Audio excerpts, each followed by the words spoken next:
Welcome to another edition of Wildcat Weekly with head coach Sean Miller. Wildcats and Sun Devils Saturday night up in Tempe, the rematch from earlier this season.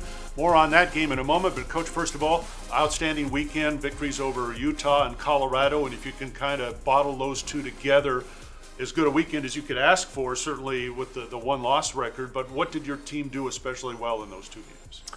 Well, we were ready to play both games. We had great energy. We were a cohesive group. It wasn't just the starting five that played well. It was, our bench who played very, very well, and our starters. And we had a team effort. We played solid offense. We also played solid defense and kind of put the whole thing in a whole. We were complete in our approach to winning, really, in both games. Max Hazard was spectacular in the Utah game. Big reason why the final score, was lopsided in our favor is, he just came in the game and just took over with his three-point shooting and played very well and did a similar thing to Colorado, but maybe not at the same level as Utah. But that's an example of somebody who doesn't start the game, comes in and really impacts winning. I thought Max had a great weekend. We talk about the freshmen, their first year, midway through the season, they're still growing into their roles, etc. Can we say that's the same thing about transfers? Because even though Max is an example, he's been in another system, but he's totally new to Arizona, and it just takes time. Does it take time to grasp everything that you want him to do and that he wants to do? Yes, for sure, Brian. I mean, it's just familiarity. It breeds comfort, right? And that's why upperclassmen, if this were 20 years ago, you're saying, hey, he's been there, he's done it, he's been through the ups and downs, the trials, tribulations, he's seen the best of the best, he's been here in the low moments. And why do you say all that? Because he's the most ready to be successful. And regardless of whether you're a fifth-year transfer or a freshman, it allows you to get a good sense of the place you're at and the most comfortable with the coaching staff, your teammates, the season, and how things work.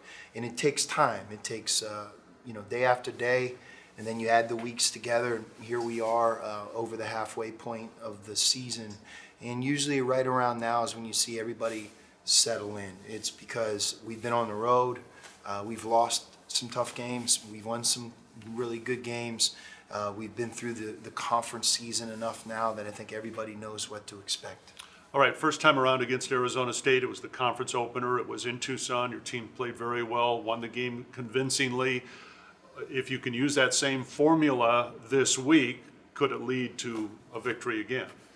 That's our hope. Our focus is, Brian, we have to play well. We have to play the game and play a good game, be solid on both ends. And like I just talked about, it's not just our starting five that has to play well. We need everybody, and we've prided ourselves in playing 9 and sometimes 10 players.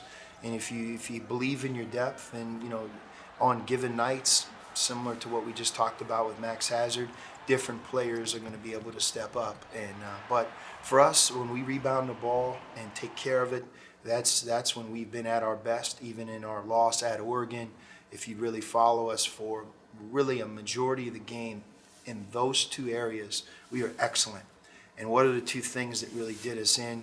Late game turnovers. Most of the turnovers came in the final 5-6 minutes. Key possessions down the home stretch, and we gave up key second shots late in the game as well. But why were we in a position to win? Because in both of those areas, we were rock solid for a majority of the game. And were you in that first game against Arizona State as well, would you say? We were. I mean, the two games that we've out-rebounded our opponent by the biggest margin is Colorado and ASU.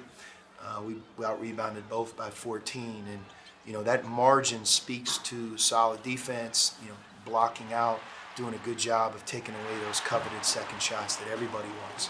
All right, you've had a week between games. If things work out the way we hope, you could play basketball now for another 10 weeks and not have a week off and be playing multiple games every week. So is this kind of where you turn the corner and they say, all right, guys, we don't get another break now. We've got to be solid, as you've talked about, really from here on out.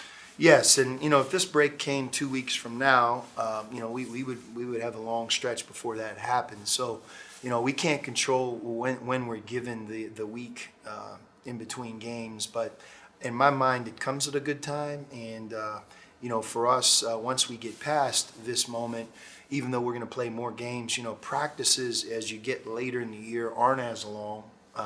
Can't be even if we wanted them to. So, it's about us being smart. Not that you can't continue to develop, away from games, but I think the preparation is really important and recovery. And, at some point, the hay's in the barn. I mean, you have your system in, you've played enough that it's not about long practices for extended periods of times. It's about, short practices, preparation, and being the most ready to play well in the games. And we're about ready to turn into that. All right, Cats and the Sun Devils on Saturday night in Tempe, and we'll see you next time on Wildcat Weekly.